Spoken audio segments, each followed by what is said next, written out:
Hello dear students, मैं चैन sir इस channel पर आपका स्वागत करता हूं। इस वीडियो में मैं आपके लिए क्या हूं, आपके जो हिस्ट्रिकल चैप्टर 6 है town trades and craft peoples, तो इसका जो कंप्लीट जो एक्सरसाइज का सॉल्यूशन है विद एक्सप्लेनेशन आपको इस वीडियो में देखने को मिलेगा। तो मेरे साथ इस पूरी वीडियो में बने रहिए और अगर ये वीडियो आपके हेल्पफुल हो रहा है तो आप चैनल को सब्सक्राइब भी कर सकते हैं।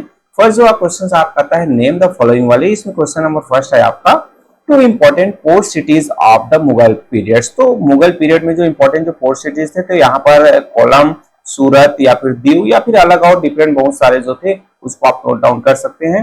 Then the place where the dargah of Khwaja Moinuddin Chishti is located, तो आपका आंसर हो जाएगा अजमेर। देन थर्ड आएगा the road which passes from Delhi in the north through Ujjain and the Deccan up to Madurai and Tanjore in the south, तो ये आपका हो जाएगा दक्षिणापथ। देन नेक्स्ट आता है आपका फोर्थ नंबर का the finally printed cotton fabrics made in Golconda, तो ये आपका क्या हो जाएगा कलमकारी। देन आपका लास्ट जो आता है leading centre of trade and commerce in western India during the Mughal periods, तो यहाँ पर आपका आंसर हो जाएगा लिम्बोदर इन गुजरात। तो ये आपके नेम द फॉलोइंग वाले क्वेश्चन में। नेक्स्ट आपका मल्टीपल चॉइस क्वेश्चन आता है, इसमें फर्स्ट नंबर है एसरेशन और रीजन वाले क्वेश्चंस है। जैसे कि आपको पता है कि इसमें एसरेशन और रीजन को दोनों आपको डीपली समझना पड़ता है, फिर आंसर आपके ऑप्शन से आएंगे।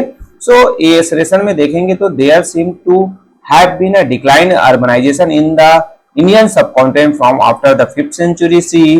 रीजन बताया गया कि there was a decline in agriculture production caused by flood and environmental changes, तो यहाँ पर आपके डिफरेंट ऑप्शंस है। इसमें से जो करेक्ट ऑप्शन आपका हो जाएगा वो हो जाएगा C, both A and R are true and R is the correct explanation of ए।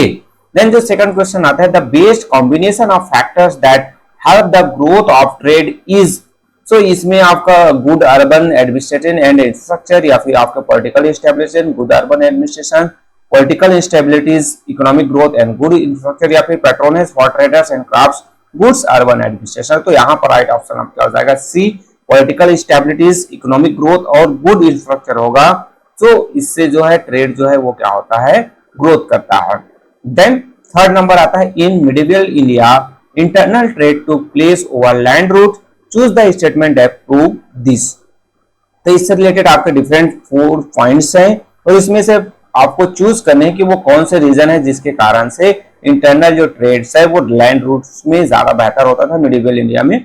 सो यहाँ पर राइट ऑप्शन आपका हो जाएगा डी, जहां पर फर्स्ट और सेकंड है the grand trunk road connected the east with the north, और आपका सेकंड पॉइंट आएगा the Dakshina Path passes from Delhi to Madurai and Tanjore in the south, में जो ईस्ट से नॉर्थ की ओर और आपके जो नॉर्थ से साउथ मतलब पूरा जो इंडिया का जो एरिया है वो कहीं ना कहीं ये जो लैंड रूट के थ्रू कनेक्टेड था।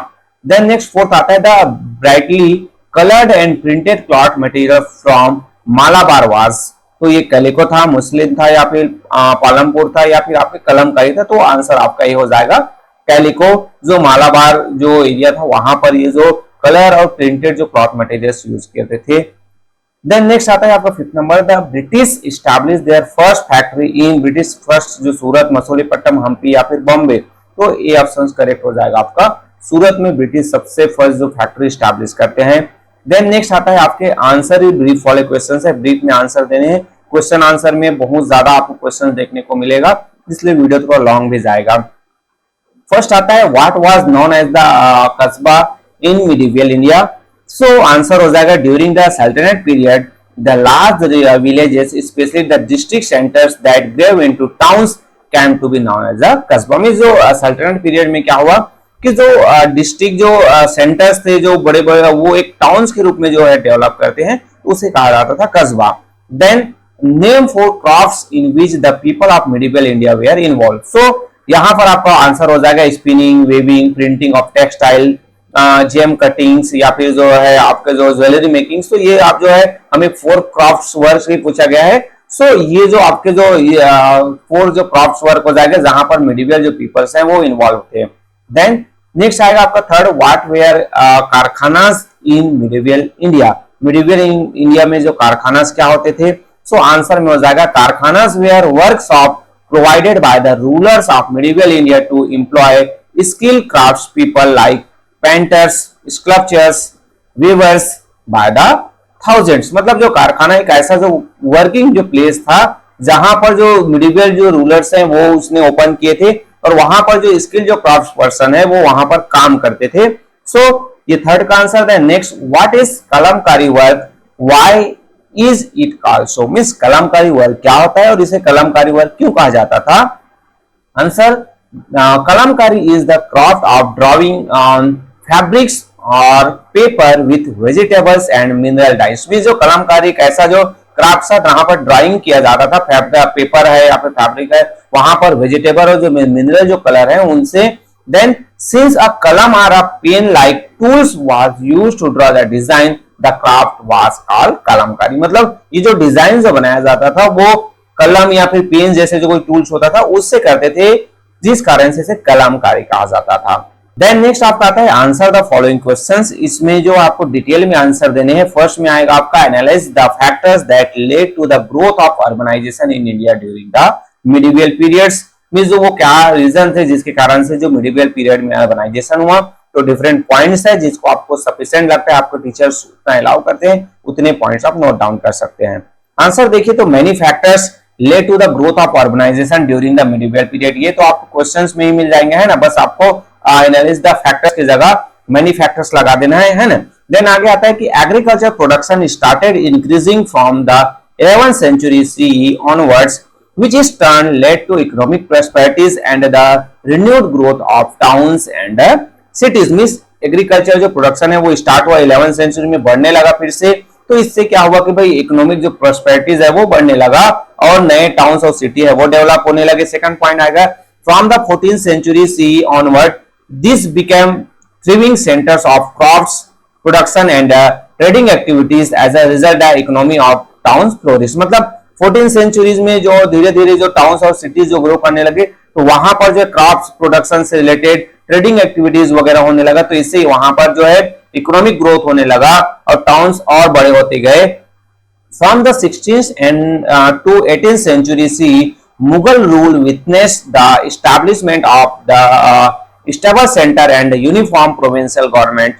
This is turned encourage the growth of urban center। मतलब जो 16th से 18th सेंचुरी जो मुगल पीरियड था वहां पर स्टेबल जो सेंटर, मतलब मुगल एम्पायर बहुत अच्छे से रन किया, प्रोविंशियल गवर्नमेंट एक समान जो था, इसके कारण से भी जो है अर्बन सेंटर को ग्रोथ होने लगा। The establishment of market towns, ability of resources were also factors that contribute to urbanisation. मतलब मार्केट जो टाउन्स है वो स्टैब्लिश हुए, रिसोर्स का बेहतर तरीके से यूज किया जाने लगा, ज्यादातर रिसोर्स का यूज होने लगा, तो इनसे जो है अर्बनाइजेशन है वो बढ़ने लगे थे।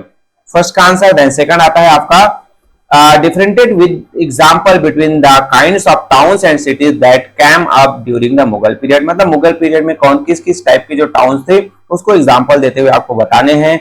आंसर देखिए तो during the Mughal period 4 main types of towns and cities emerge based on their locations and the functions they perform. मतलब जो उस समय जो फंक्शंस जो काम के लिए वो परफॉर्म करते, जो काम जहां पर होता था और जो लोकेशन था उसके अकॉर्डिंग 4 टाइप के जो टाउन्स थे या सिटीज थे।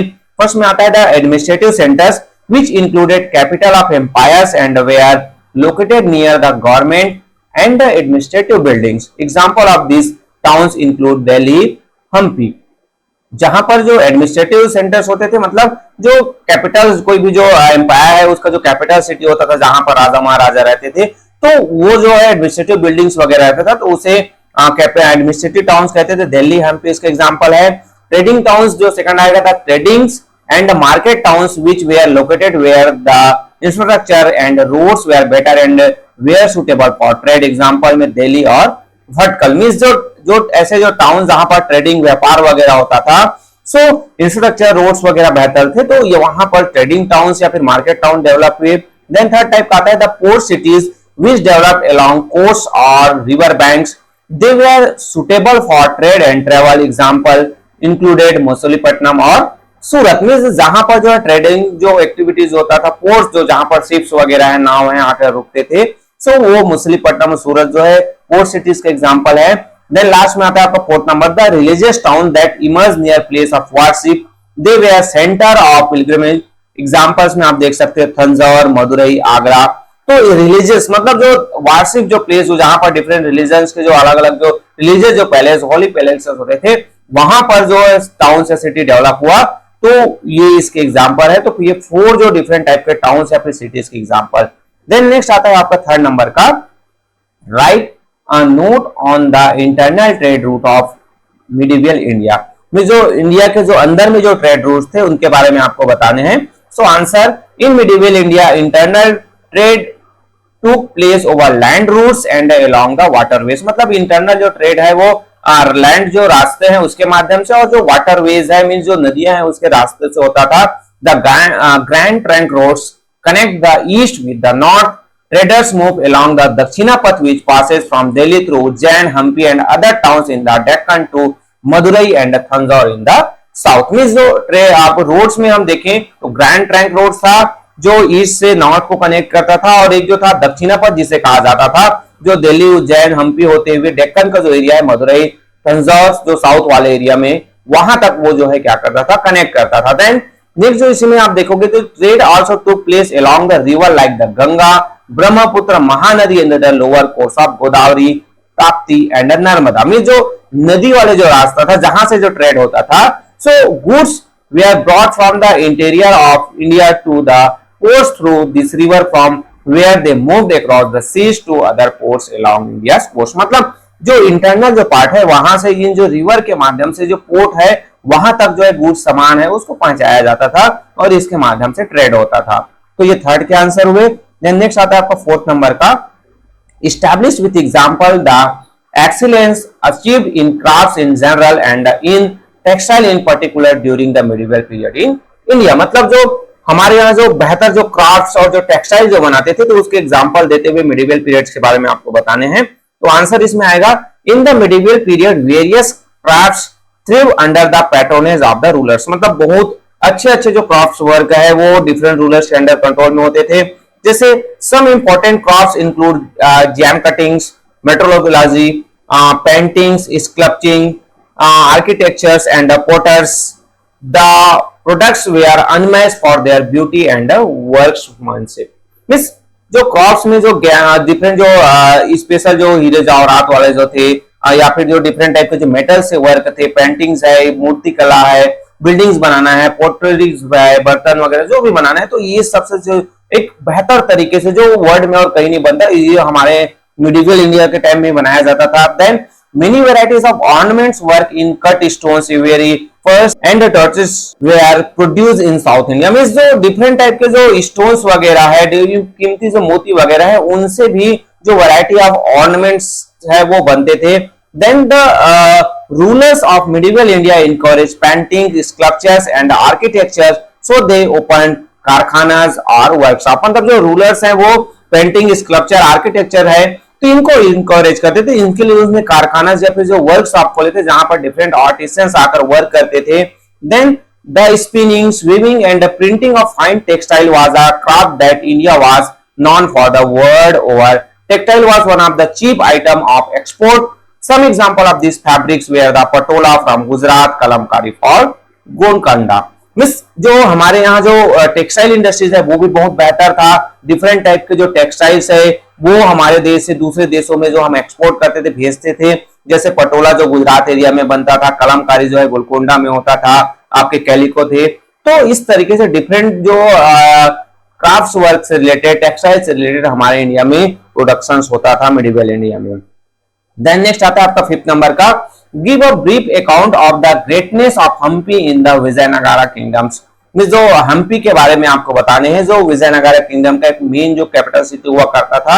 सो Hampi was the capital of the Vijayanagara empire, one of the wealthiest and most powerful empire of the South India during the medieval periods. मतलब जो कैपिटल सिटी जैसे मैंने पहले बताया विजयनगरा एम्पायर का हम्पी हुआ करता था, और उस समय ये एक जो वेल्थिएस्ट सिटी था और जो ये जो जनरली आपके साउथ इंडिया में लोकेटेड था।